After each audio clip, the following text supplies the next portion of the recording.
I guess. Good afternoon, everyone. I hope, can you hear me okay? They want me to talk into this microphone, but I think this is just for the webcast. So my name is Irene Good, and I am the Educational Technology Specialist, Information Librarian, and also a lecturer in law at Boston College Law School. I'm going to be speaking for the first half hour of our program today about an asynchronous legal research course that I taught in the fall of 2003. For the second half hour, we're going to have Kathy Buxton all the way from Australia speaking to us about something that she worked on at Monash University.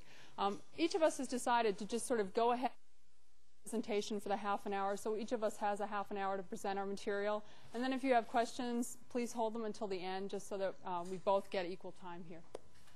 Great. Kicking it off, I just want to tell you I'm going to cover a few things. I'm going to demo the course, let you see it, show you what I did to get my content to the students in a completely asynchronous environment. We never met as a class, except for at the end when I had them to my house for dinner to thank them for participating in the first online course at Boston College. The next thing I want to cover is the ABA requirements. I'll take a look at some of the requirements that I think are interesting in terms of where we're going in legal education. And the last thing I want to cover is how I got a pedagogy or an understanding of how to move my course from a lecture-based format into an online format. So kicking off by taking a look at the course itself.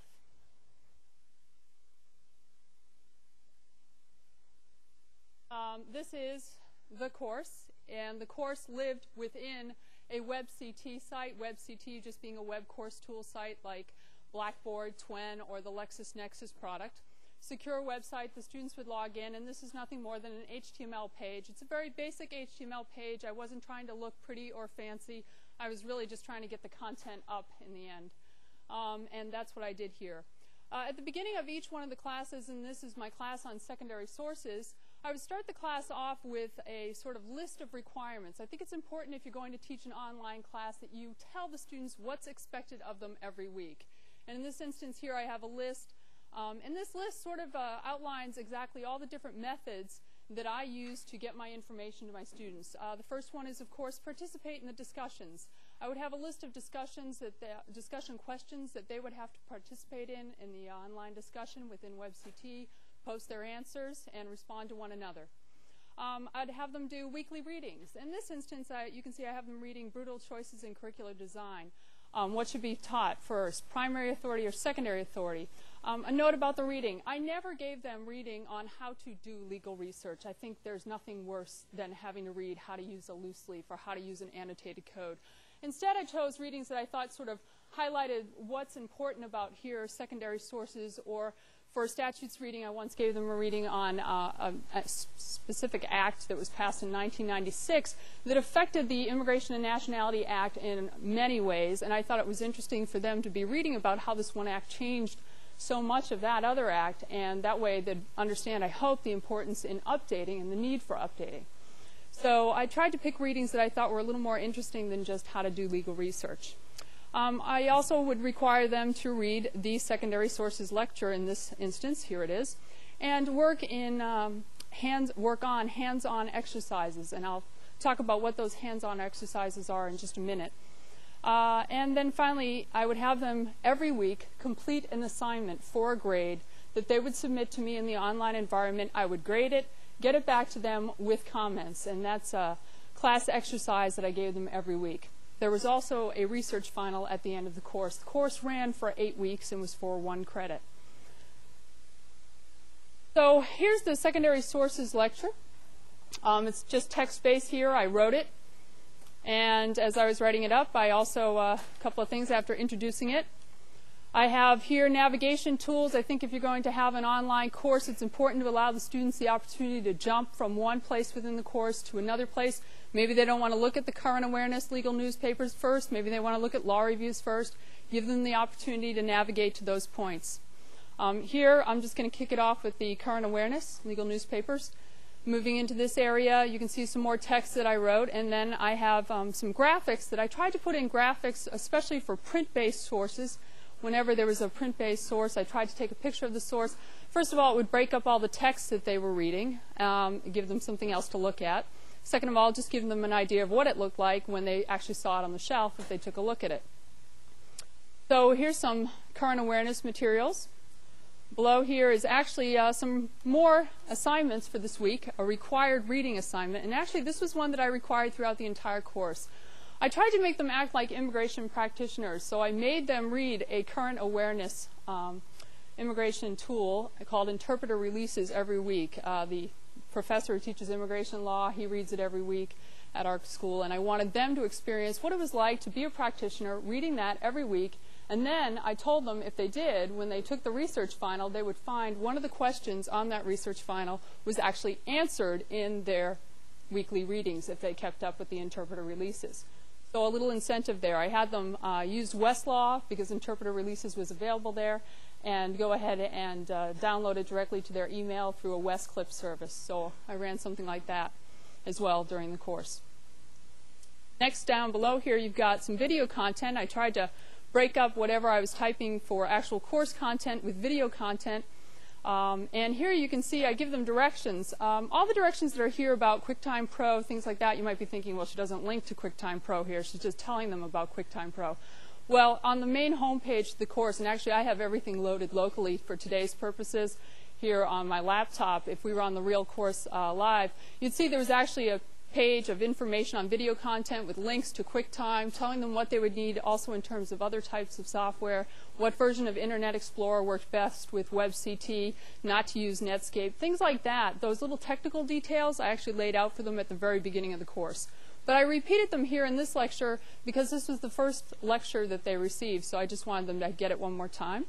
You can see also that I did something, I told them about having the video on a 56K connection, very slow. It would take over 20 minutes for that video to actually download to their workstation. At this point, Boston College didn't have access to a streaming server, didn't give me access to a streaming server.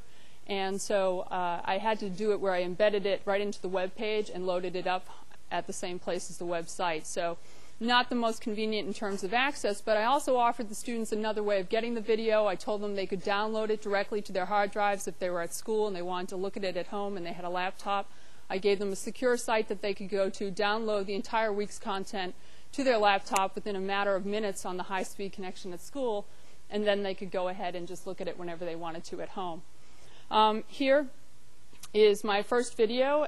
This is actually a video about using the Westlaw directory online, something I think students are pretty weak at, and I'm having them actually browse for interpreter releases, and I just wanted to show them how to do that. So they just went on and just went ahead and clicked.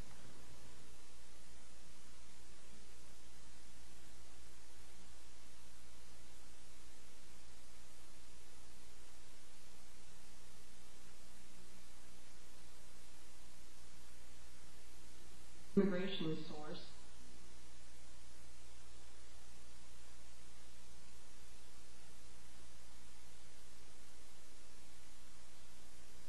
Browse through the list.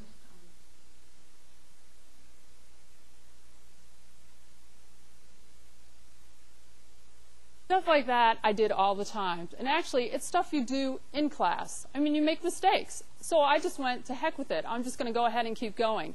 And so I did, and I think actually they appreciated that. They were very tolerant and very lenient with me. There were other technical issues that I had that were far worse than one little trip up like that, and they were just fabulous about emailing me and saying, I know you said you loaded the video here, but it's not here right now. Could you please go upload it so we can go get it? Anyway, so that's an example of a video that captures what takes place on a Westlaw screen, similar to what you might do if you were having the lab and you had the students in it. But because of the length and how long it takes to download video like that, I didn't want to just reproduce my entire course with video like this. It would just take too much, and it kind of defeated some of the pedagogical purposes that I have behind some of the other things that I did with them. So there's that. We move on to multi-volume treatises. Just in case you think I did not cover print-based resources, I did. I worked with a student I hired for the summer who actually helped me produce research videos with print sources. And here's an example of one of those.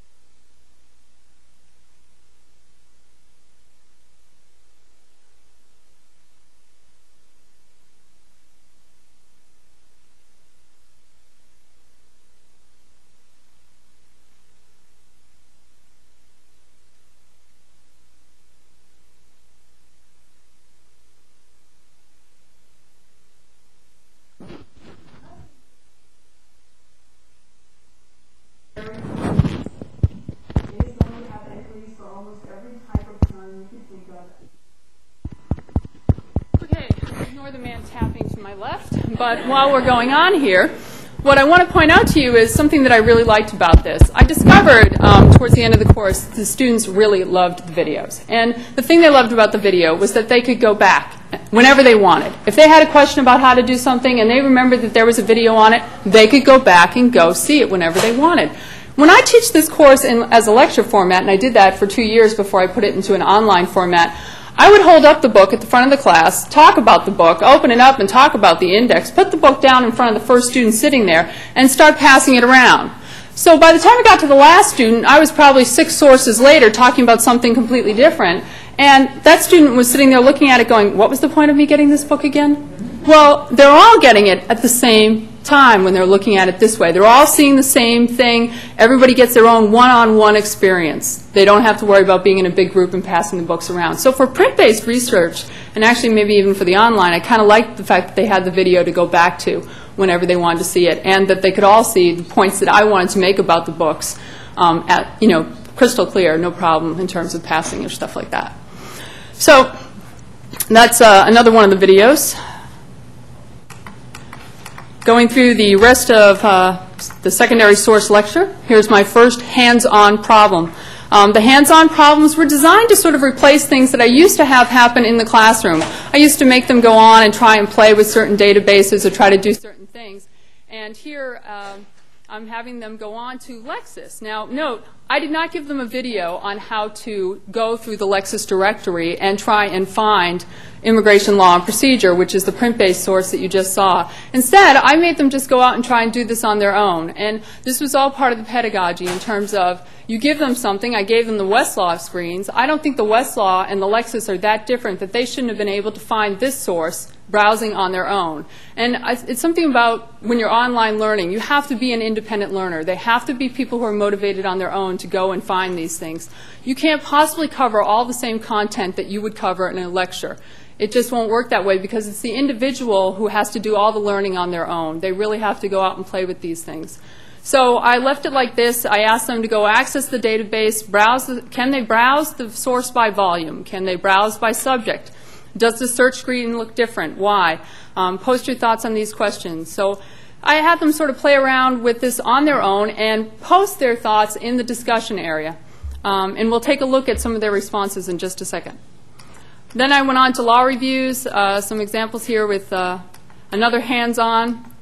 I gave them a problem where I asked them to go on to Westlaw and Lexis and do natural language searches, and I gave them the search that I wanted them to run, and I wanted them to compare the results, take a look at them, see if there are any differences in the lists, and why that might be, sort of take a look around. Also play with, of course, even though we all heard this morning's lecture, the index databases, because I like index databases and wanted them to see those as well. So I only made them look at the Westlaw index database and try playing with that as well. Whenever I gave them something like the Lexis thing, where I asked them to go off and do something on their own, or something that I thought had been covered, like natural language in the first-year curriculum, I didn't bother to show natural language in a video. I didn't bother to write about natural language. I think that was covered in first year. But what I always did was I gave them some optional reading. I gave them another spot they could go to. If I wasn't covering it, I told them, you can go to Discover Winning Research Skills. On these pages, natural language is right there. Understanding LexisNexis on page 4, on searching with natural language. So I gave them places where they could go to look this material up if they didn't remember it from their first year class. So there's my crystal clear lecture. Yeah, really. Anyway, they participated in that. Let's take a look at some of their answers to my questions that I posed, those hands-on questions. Here are a capture of some of the discussion group questions. From this student here, you can see that the student said that you can browse the source by volume, then divide into chapters, which are pretty descriptive. You can see she does the keyword search and pointed it in the right direction. All this other stuff that she writes about. She's also got going into her Westlaw search, comparing the two. She thought that the Lexis topics were more relevant and seemed to like those better. She forgot to include the index So she added it a little later than checking the index searches. She actually liked that on Westlaw than the regular full-text databases. I love it when they tell me stuff like that because I think that's true. So that's the whole point of the exercise, to try and get them to play with those things and see for themselves why I'm always preaching try an index database. It's interesting. That student seemed to do okay with the assignment, but as crystal clear as I thought I was, and I'm really being facetious here, okay? There's, of course, for every time that happens, you've got a student like this one who was able to browse the immigration law and procedure by volume, but I didn't catch on, though, to what Professor Good responded to Adriana about being able to search the entire set without selecting all the volumes. So you can see that there were some problems with trying to find their way around within the LexisNexis database, searching the full text of immigration law and procedure versus actually browsing through it as if it were a print-based source, which LexisNexis tries to give you with that table of contents at the beginning. So she had some problems with that. Here's another interesting thing. Lexis seemed to come up with many more hits. Remember natural language search in those law review databases? 100 versus 20. Thank you, Westlaw, for limiting them, to 20. So they all got confused on this. And again, she said, and this is true, several of them were really confused and forgot that they could actually increase their natural language results. So much for giving them little helpful hints as to where they can go to read about natural language, at the bottom of the whole lecture there. So going through, Tanya had some problems with this. So if you're going to teach an online course, you have to be able to respond to issues like this. And what I did was I produced videos. I'm only going to show you quickly the video for the immigration law procedure clip where I explain how to do the full text search. But you can see I also had to produce one, finally, explaining to them again that you could actually increase your search results and get 100 documents if you wanted on Westlaw as well. But here's this one.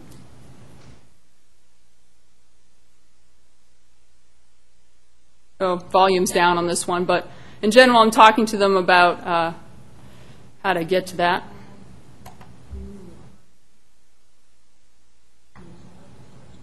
Actually, wrong one. You lowered my volume when I wasn't looking. I got it.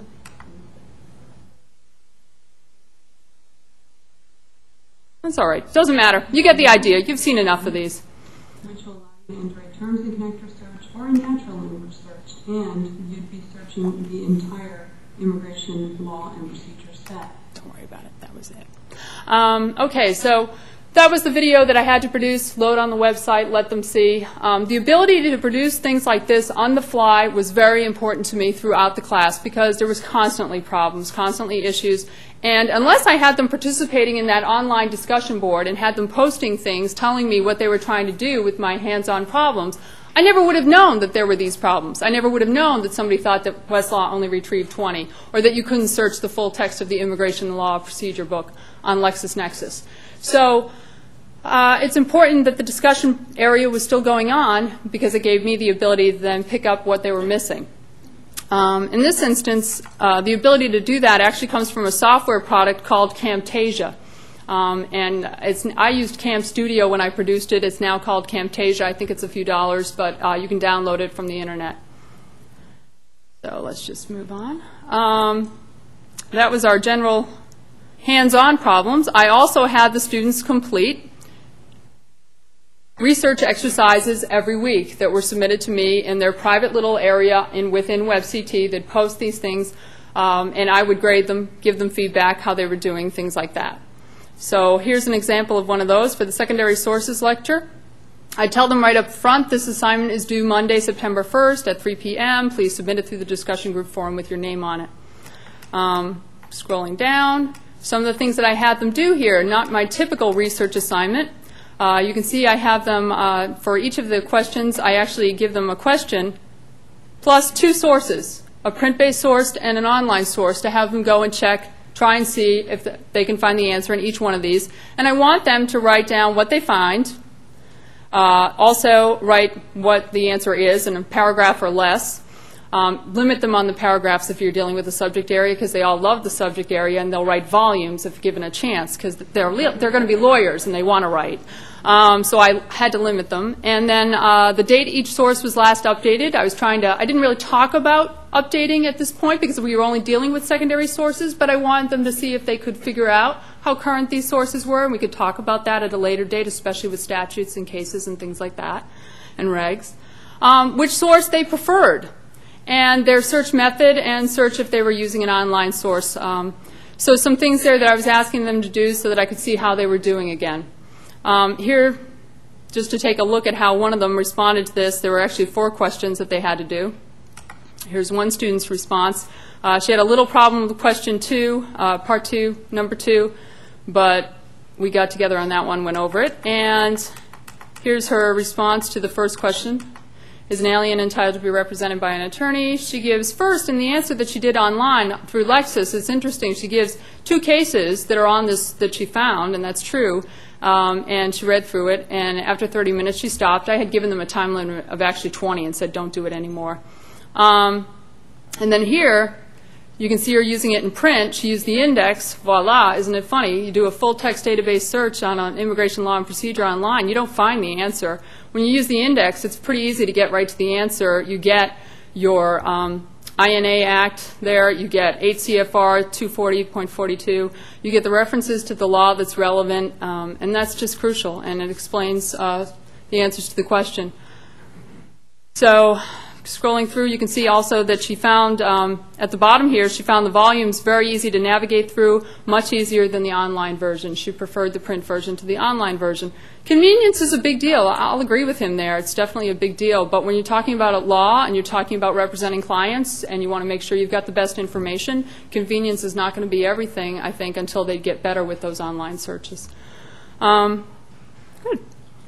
Going back to this here. Okay, so you got a little glimpse of how I conveyed my material to my students. Why did I do some of it that way? Well, if you take a look at the ABA standards on distance education, approved in 2002, you've got standard 306. And the crucial part here is actually C, subparagraph C.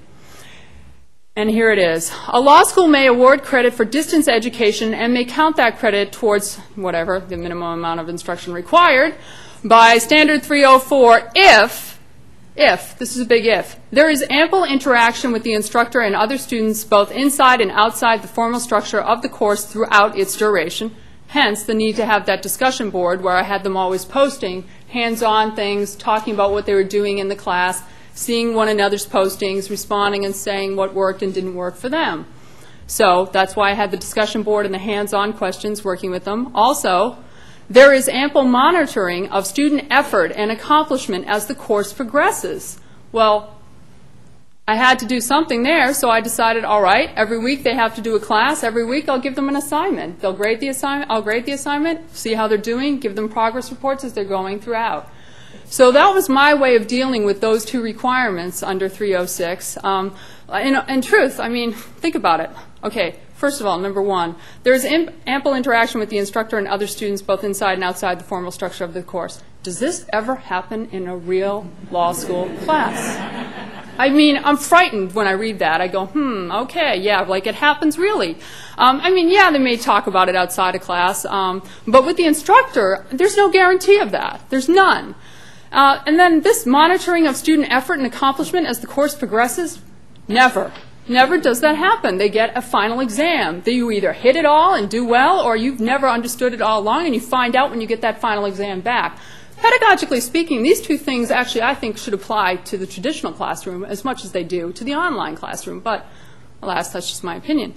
But you can see the role that they play actually in how I chose to build my class. Also, ABA interpretations. I mean, these just support what I just said.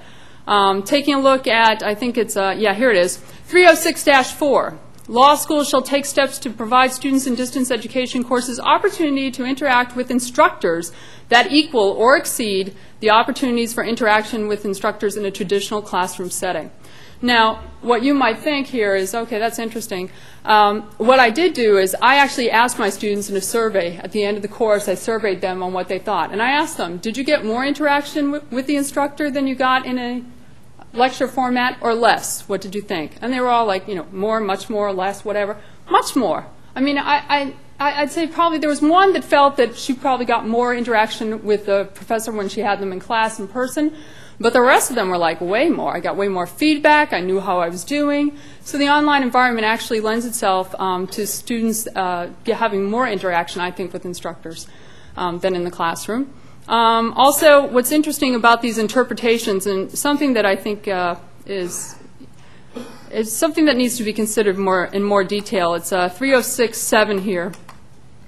Faculty approval for credit for a distance education course shall include a specific explanation of how the course credit was determined.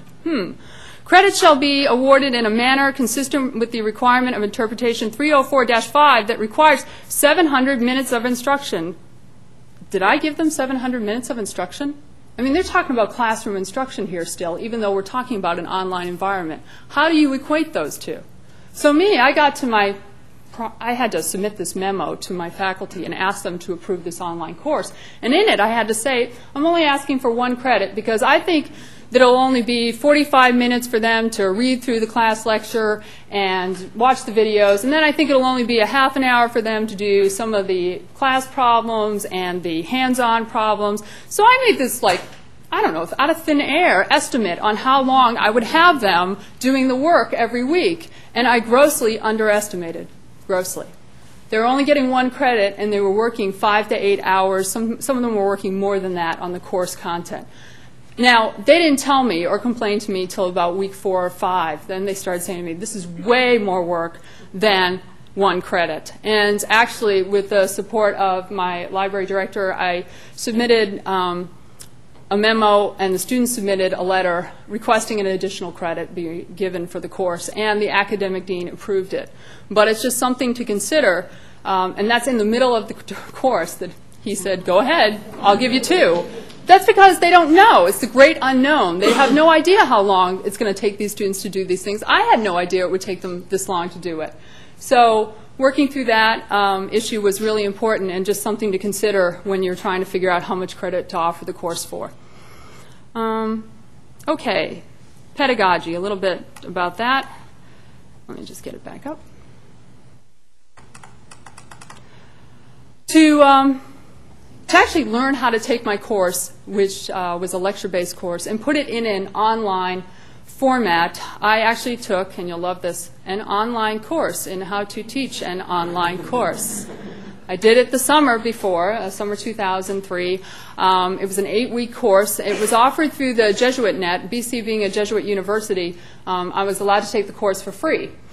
They called their way of taking a course and putting it into an online environment the CADE approach, Competency Assessment in Distance Education. Some Jesuit philosophy here, going through student is the center of everything sort of stuff. But you can see I lay out some of the details here, and I'll tell you this web page is actually available off of my personal website. I loaded this at www.bc.edu/goodeye. That's where you'll find this if you go there. But back to my CADE. I take this course, and it's important for a number of reasons. First of all, I learned what it was like to be the isolated student sitting alone at home and not having the technology work. Where do I go? What do I do? My video's not playing. I'm not going to learn the content. When's the assignment due? What kind of assignment is it? How specific do I have to be? How good do my directions? Things like that I went through for the summer before I taught the course. So I had a great understanding of what the students would be going through when they tried to take it in law school. And I can remember how tense I was in law school, and this wasn't even for credit. So just keep that in mind if you're going to do this. The methodology involved a couple of things that I had never done before. First thing you have to do is articulate the competencies that you think the students are going to come out of the course with. What is it that ultimately at the end you think the students are going to know? And you might think, oh, I always do that, I always do that. And yeah, I always thought the students should know about statutes and the INA and updating and that like that. But I had never really given it enough thought in terms of what are the deeper skills, what are the higher order thinking skills that are required to be an expert in an area. Do I want them to know that? What's important to know and be able to do? Sort of listing out the different areas of my course that I thought the students should come out with in the end. Once I had those competencies that I wanted them to walk away with listed, the next thing the online course made me do was think of evidence. What would be proof that the students actually understood and gained that competency? What would I want to see or need to see from them to prove that they understood that the full-text database wasn't going to give them all the great answers they thought it was, but the index database might be helpful if they weren't finding what they needed when they were doing the full-text searching. So I had to go through sort of how to go through and assess that, basically, and here's some different steps through that. And then finally, how do you actually then get to that evidence point? And they worked with this thing called cognitive apprenticeship, and they list through several different styles of sort of instructional tasks that you could go through. And there's readings on all of these, and I have a bibliography at the end of the web page here that lists what I thought were the best readings from that online course, so that if you wanted to take a look at those, you could, to get a little more pedagogy under your belt before you tried to do this. But you got modeling, coaching, scaffolding, fading, all these different types. Modeling, classic example of that was having them read interpreter releases every week and then giving them a quiz on it, having it be one of the exam questions. Coaching would have been an example of when they were having problems in the discussion board with the hands-on area. I'd have to respond to those, help them along, get them along so that the rest of the students could answer the questions that they needed to in the hands-on area. Scaffolding, an example of that was when I only showed them originally how to get into the Westlaw directory, how to browse that directory. Since I think that's similar to the Lexis directory, I wasn't going to go and reproduce a separate video on how to do it on Lexis. Fading I didn't use, articulation I didn't really use. You don't have to use all of them, but they give you these different models for designing instructional tasks and having them go out and do things. Because you can't just take your notes and reproduce them and say you've done an online class. They read through that, but you don't even know if they understood it. So you have to do some other steps in between. Preparation, if you're going to do an online class, just one other thing here.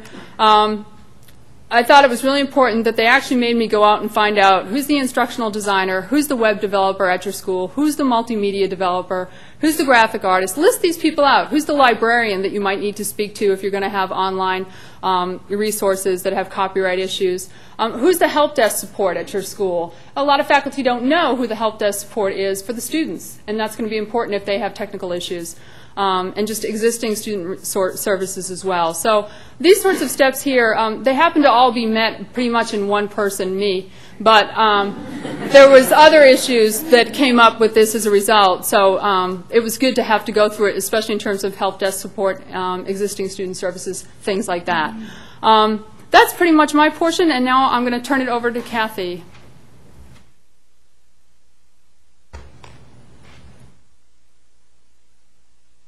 Just load up my presentation.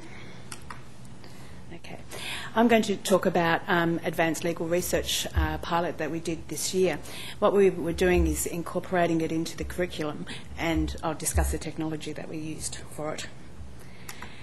For a pilot like this, it's a team effort, so we had our people from the law library, we have an academic who actually taught the subject, the IT team, and we have a flexible learning unit within our faculty, so all of us were involved in this project. I'll tell you a little bit about Monash. It's very different to the setup that you have in America. In Australia, the law degree is an undergraduate degree, and after 4 or 5 years, depending on what course they do, they are qualified as a solicitor. They then have to do a year's article clerkship out in a law firm, and if they want to go to the bar, they do another 6-month reading course. So we have 2,500 students for our degree, and we have 500 postgraduate students. So the postgraduate program is Masters and PhD related. We have 60 general staff and 120 academic staff, and we're one of the largest law schools in Australia. When students are in their first year, we do a legal research, basic introduction to legal research, and the law library conducts these classes, so it's just an introduction to the services and web resources. These involve an hour and a half, 2 hour and a half computer lab sessions, and over 2 weeks we do 27 classes, so it's a lot. At the end of that, they do an online quiz. A grade is not given to that, and it's up to the lecturer to actually get students to prove that they've done it, and it's not worth a mark. So we find it's a little bit patchy, that some people are really into it, and some of the academics really are strong on making sure that the students actually do this course, but it really is up to the student to do it. So we did this pilot project, and what we wanted to do was incorporate it into a compulsory subject and award a mark to it so that students are compelled to do it. And we did it in administrative law, and so we're looking at law students in their 4th or 5th year to do this. So it's compulsory for all of them, it's 3 credit points, and we piloted with 14 students over our summer, which was January, February this year. One of the reasons we did the advanced legal research is that when the students started in first year, by the time they got to final year, technology changed, they had different experiences, and a lot of people were saying that they were graduating and not feeling as though that they had adequate legal research knowledge with all the different databases. And it's also our responsibility to make sure that we equip our students to be able to do legal research when they get out in the real world. I'm going to talk about the technology that we used. The university piloted or created a learning environment called InterLearn, and then the law faculty changed it and improved it. So we used that. We use a number of different technologies. We use a portal, WebCT, and this program called Lex. This is a snapshot of the Monash portal. When any student logs into the portal, whatever subjects they're enrolled will appear on the left-hand side, and so they just click into the subject, and then all their online material will be available to them. So it doesn't matter what subject, what degree you're doing, it's always the same way to get into your online class material. We used WebCT mainly for the quizzes, for multiple choice questionnaires. We did a survey at the end of the pilot, and we did online shoots, and WebCT is then linked into our system called Lex. Lex was initially developed for small group teaching. When I've told you we've got 2,500 students for our undergraduate program, it wasn't initially designed for them. What we do is we teach, when I said before that they do an article clerkship, we do a course with a couple of law firms in Australia where we teach, once a student is actually in a law firm doing their article clerkship, we do an online course for them as well. So they're in the law firm plus they do online stuff. So we had to sort of work out ways to use this software that was designed for small groups to larger groups. So that's why we tended to use a lot of different technology. So Lex itself is an online learning tool. It actually organises, we call it unit or subject, it's the same thing. So it organises the material for the subject.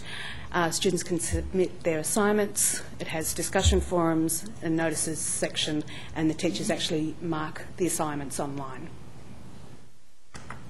It's a hierarchical system, so you'll have the module, a section, and then an activity. A module is the broad picture of the actual unit, and under that you've got each section or a topic. Under the topic, you then have activities. When a student logs into Lex, what they get is a visual overview of their actual subject. So you have the module on the left-hand side, then you have the sections or the topics, and on the right-hand side, it tells you whether you have an activity for that topic and whether you've completed it or not. The navigation bars are on the top, so the organiser was just that view that I just showed you. Activities can be individual or they can be shared. If they're shared activities, then you can search other students' answers, so you can search by student or by activity. Each unit has a list of all the contacts, so that's all the teachers, all the librarian staff, the technology staff, and all of them linked to their email addresses. We have discussion boards, which we use news groups. We found that a lot of students weren't really into the discussion groups, because also bear in mind that these students are on campus, so it's not like it was a completely distance education course.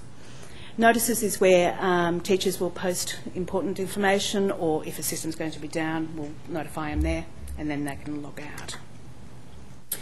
So each section has a topic, material that they have to read before they can start doing their activities, or links to other pages or notes or anything like that. There are 4 types of activities they can do. The most basic one is just go off to another website or read a particular article or something like that.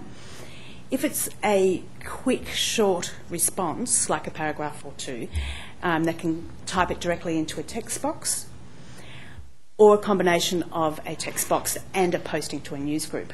We made that an activity to try and get students to actually post to the news group. If it's a longer response, then we do a file attachment so they can upload a word processing document. As you saw at the beginning of the organiser, any topic that has an activity next to it will be marked graphically, so you'll have a cross if you haven't completed the assignment. If you've actually submitted it, you'll get a green tick. And once the actual teacher has given the assignment a mark and or comments, you'll get that yellow feedback balloon, it's called. Now, if you're a teacher, so that was the student view that I've just gone through. If you're a teacher, you get a very similar layout. So again, you can look at visually whether the students have submitted their assignments, whether you've already marked them, and if you've given them feedback. A teacher can actually go through and search whether you can search for an individual activity, an individual student, or you can look for all students' answers to a particular activity, or you can say, show me the lot. And this is the view that you will get. So you can do the individual, which is, my mouse isn't working, but anyway, where A is. So if you just wanted to look at the response for activity 3.1, you would click on the green tick. Or on the side where B is, you can say, okay, show me all the activities that this student has submitted. Or you can say, show me all the students' activity responses to one activity. Make sense? Yeah? Okay. So once a teacher goes to mark the actual assignment, they just click on the green tick. What they do is reproduce the introduction, the assignment basically, the activity, and then you can provide the feedback. And this is what the teacher will see. So if it's a larger assignment, it will be a file upload, so you can just click on that document as a normal attachment and mark it as you would normally. A student can write comments about their assignment, or things like, please give me an extension. It shows you the date and the time that the assignment was submitted, and it does a word count for you. So if you've actually locked it down to 2 paragraphs or a particular word count, it will tell you. So if you're the teacher, in the feedback column, you can actually just write notes and say what's right, what's wrong, anything like that, and on the right-hand side, you actually give them a mark.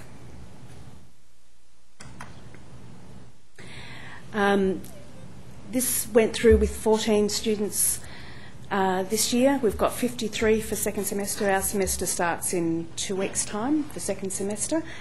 At the end of this year, we'll actually do a review of it to see how it goes, and really what we're trying to do is extend it out into more compulsory subjects, or maybe more specialised subjects that we would do online. Lisa Smith, who is the law librarian at Monash, is the person who actually set up most of this, and Andrew Crockett is the person who taught the subject, and he's written a paper in the journal that I've mentioned. And if you've got any further questions about this, you can contact everyone here. Oh, I did it really quick. Has anybody got any questions? Yep. Is there an accrediting institution? Yes, it's COL, but because this is an advanced legal research, our only requirement is to teach them basic legal research. So if we've taught them that in their first year, that fulfills our requirement. But we're really getting feedback from law firms and people out there saying that really students aren't equipped enough to do advanced legal research.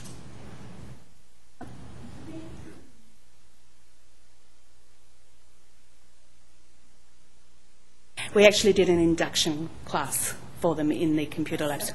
Yeah. We did it this year, and it was about a half-hour class. It's a really easy system to use. Has anybody got any questions for Irene? I think it's yours.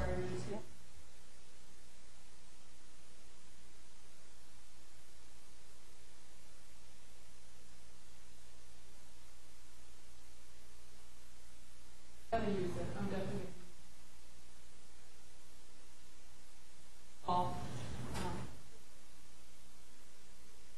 I'm teaching the class as a lecture base again this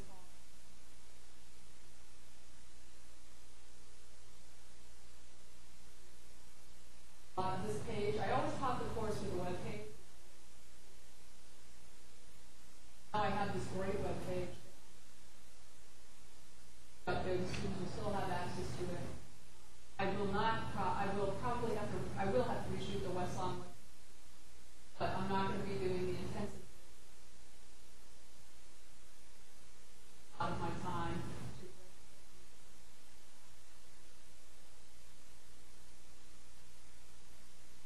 It's only 14 years, but isn't it fun?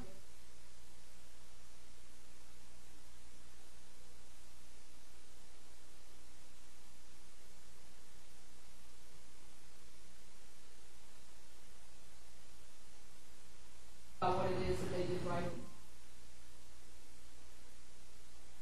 I promised myself that I would go back and teach it again.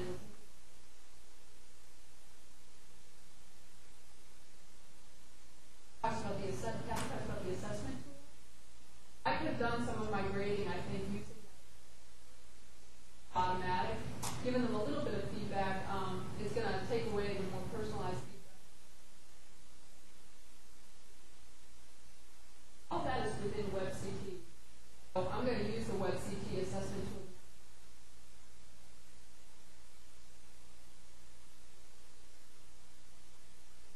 I can go in afterwards and ask.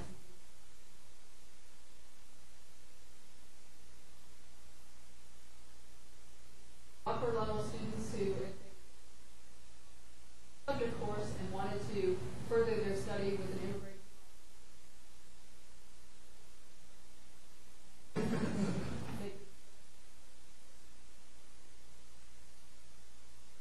That's the largest enrollment I ever had. Of the lecture course, I had 6 the first. The course has grown, definitely in reputation, faculty member support as well.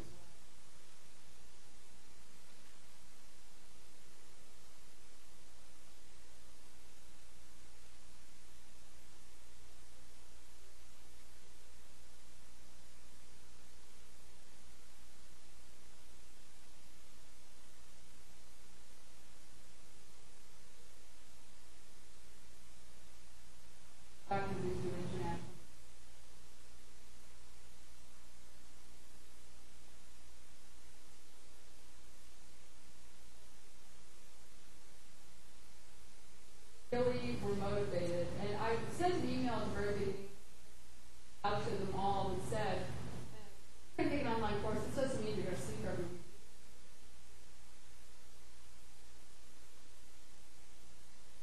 Go out and put your hand on."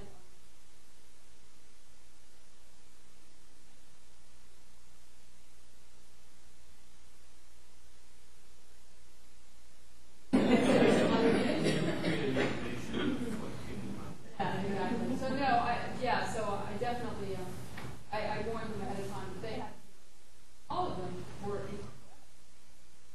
What I'd say is, all right, so what? They didn't get international materials, but I'll tell you, but they did something that my other students have never done. They asked me for me twice in the second semester.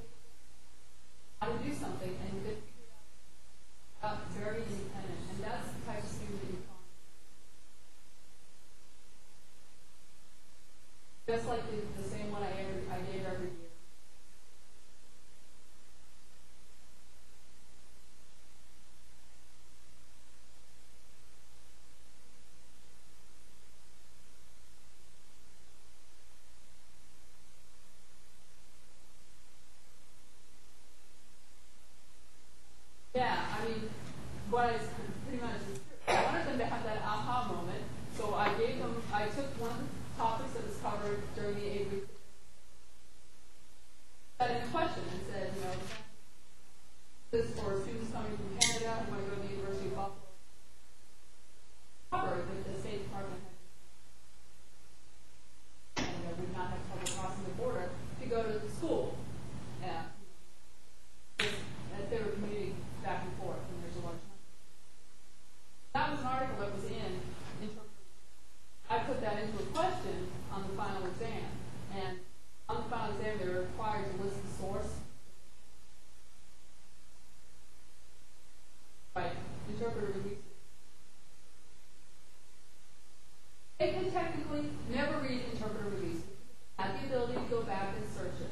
But I also had a discussion board area where I posted my thoughts about recent issues or articles or things that were going on. An article on a certain topic, I would write, wasn't that interesting? What happened? Major agency responsible for immigration and naturalization changed its name from the U.S. U.S. Citizenship and Immigration Bureau of Citizenship and Immigration. The first place I found that out was in my interpreter releases. So I find out there's a name change. I have to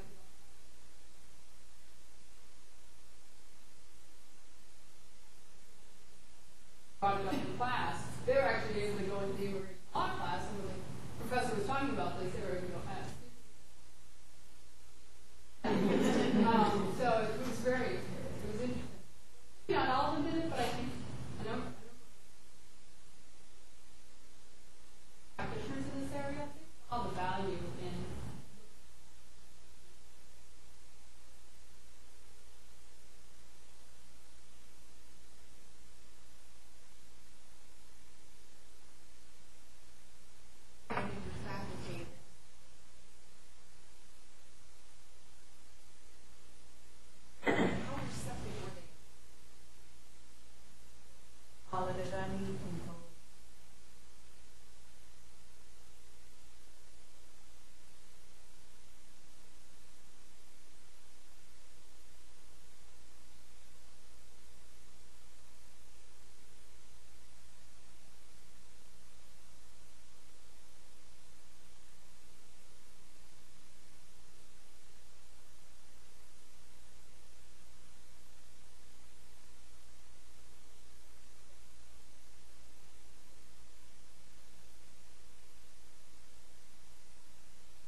both faculty we have.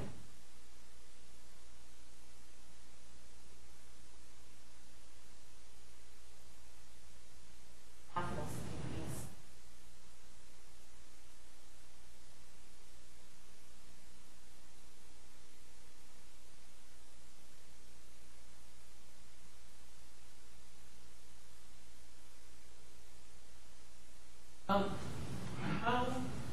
how long did making the video take? How long the video was? Yeah. As long as it took. You shot them and The threw cams, them up there. the product would capture my screen. That's huge. API format is absolutely. So I wanted to convert it and compress it more, and I converted it into MLB by downloading QuickTime Pro.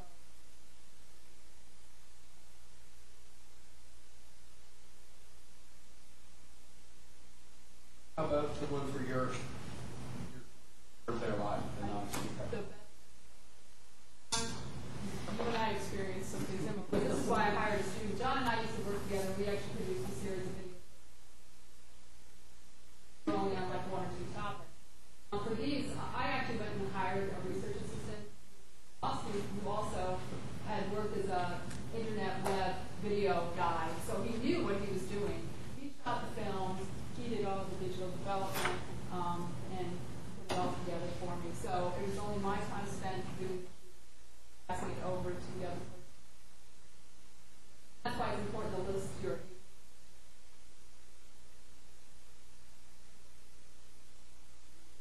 on capturing the screens. Our AP guy couldn't handle that. He didn't know how to capture what was on the computer.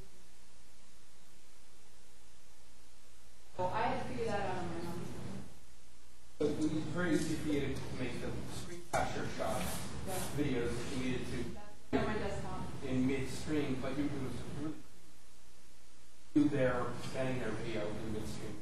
I shot all of those over the summer. Okay.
That's pretty cool.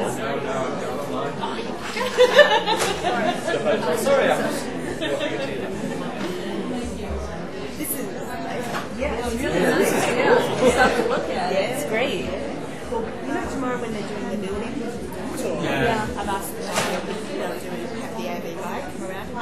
Oh, that's great. It was awesome. Ooh. Absolutely awesome. Hell, they got a phone number right there. That's very smart. I bet you can dial it right here. Now, where did you know?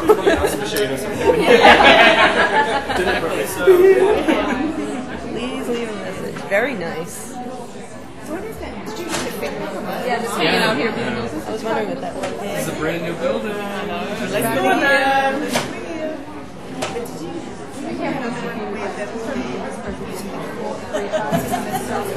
Oh no! And one of the guys said that they completely did their exact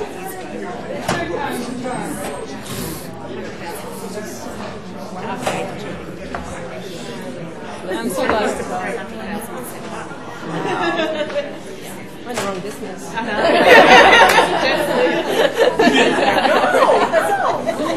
Oh, that's No, I nice. don't think she didn't know whether or not I was going to No, you didn't. She didn't know that that's But you'll stick around. They record them, and they also there's a emergency child care center upstairs for the students, and they have 4 monitors set up. So if moms and dads have to be upstairs with their kids, they can. Yeah, nice. It's really nice. it's something I want to do. Yeah, that's right. So yeah, they were telling us about that on the building tour. Yeah, now that we can do on the streaming server. I think I'm next. It's a nice little room they have upstairs. So anyway, yeah, it's definitely true. I mean, they could do it that way. And that's the other thing was I was thinking, I got that Impresso software. Remember I told you about this? It does PowerPoint presentations, and then you can. It's really funny. In the classroom that I taught in last year, I'm thinking they don't have. I might actually do that with my class. This mesh that covers a little bit, but of course the hour that I taught in sun, Shiny that thing. My face, all of it. right on the screen. Yeah, they're definitely, the class. They're good classrooms and the bad classrooms if you're using them. No, I know. It's actually usually one of the better classrooms. We have another one that all of the and 3/4 of them don't. You know, there's just I don't want to. No. And it's there's these old It is. the old go into the old clothes in there. They get wax clothes. So you need to do it with a screwdriver to get it. Oh, wow. So like every couple of days I can throw a wax on. And Oh, me too. I'm on this one too. Oh, wow. Yeah, good. Yeah. Never thought of that. That's strange. this and all this is smooth. No, I'm Irene Good. Buxton just We have our podium table moved. communicated all The oldest my lecture boss. there, So she'll say, I think the building was built in 1700 or something. And then the lecture theatre is the only We're complaining ours are a couple of decades old. Yeah, a few hundred years. The middle table where the lecturer would stand and have their laptop, originally this used to be the dissecting lecture theatre. Right. And it's stepped like this, but a lot steeper. The people were a lot closer, they could look straight down at what was happening. It was in the days of Back and Power when bodies were taken illegal to be used for dissection. that was fun. Strap them on Actually, that was really. It was deserved. She did. She did on that day. That's why the body was always strapped down. So when you spun it over and then brought it back again, sometimes it might be losing its spleen. You kick my butt. You kick my butt. That one's a bit wobbly still. It's still kind of stuck at the end, but you mustn't lean on it like this and kind of like this. That's usually what the new lecturers do. You come along and you speak to your class, you're a little bit nervous like this, so you just go firmly on there so they can't see you shaking and suddenly. Really? As if you're not nervous enough. It's like, Moving tables. Oh, that's funny. I don't think you should complain about your waxed outlets anymore. Well, they have I did 33 nothing dollars. as fancy as this, but we do have things, you can see the wires running along the edge because they can't put behind the paneling. Right. It's a nightmare trying to get data projectors and everything else actually fitted in. These things with the ceiling are just a no-no. You have to have something in the bathroom or stand because you can't play with the ceilings and stuff. So you got a whole unique set of problems when you're in a building like People that. just getting computers in everybody's room and networks is quite a Oh my god. because Do you go wireless or something? Yeah. well, that should be what they've done. Yeah, All of but- that, I don't know if they did. Oh, yeah. Well, Need 8 Right. million access points. don't know how well it works. Yeah, that's interesting. Yeah. The walls are probably a few feet thick. Yeah, they cut it. We had some of that problem, but they came through and replaced a bunch of walls with windows. Right. Yeah, but now we're finding people up there fogging up the network. So, Yeah, the big one at the moment, and one of my colleagues, everyone gets the task at some point of being disability officer. Because the building is just a nightmare for anybody with a walking stick even. Right. Anybody with a wheelchair. Can't navigate. we've got a whole floor that you can't get Yeah, you to. can't get to it now. The only There's all these staircase. people that live there as well. Well, there's a staircase and the book elevator. It goes down there, and that's it. Although we just had a huge problem 2 weeks ago, where we go underground over to the Rare Book Library, and they took up the tiles on their plaza, and then it poured rain, so it all came right through into our stacks. Oh, no. In the rare books No, storage? the rare book one we got destroyed when the bomb blew us off. Oh, that's right. That one had the pipes came down, and now our rare book room actually has a shield over it. So they built a metal shield on it. No carpeting in there because Did they ever carpet find out who mildew. did it?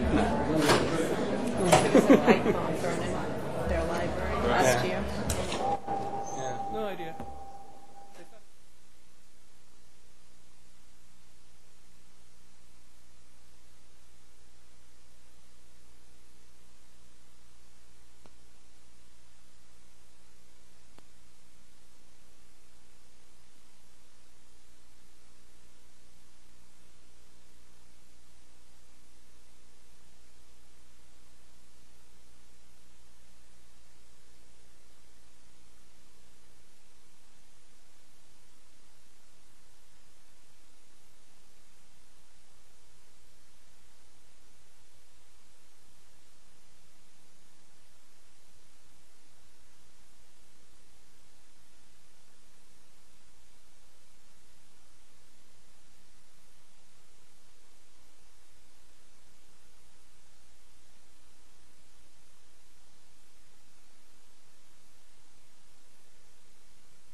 Testing, testing, testing.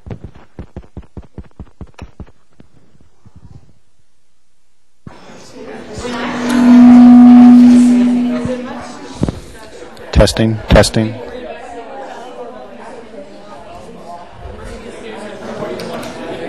Testing, testing.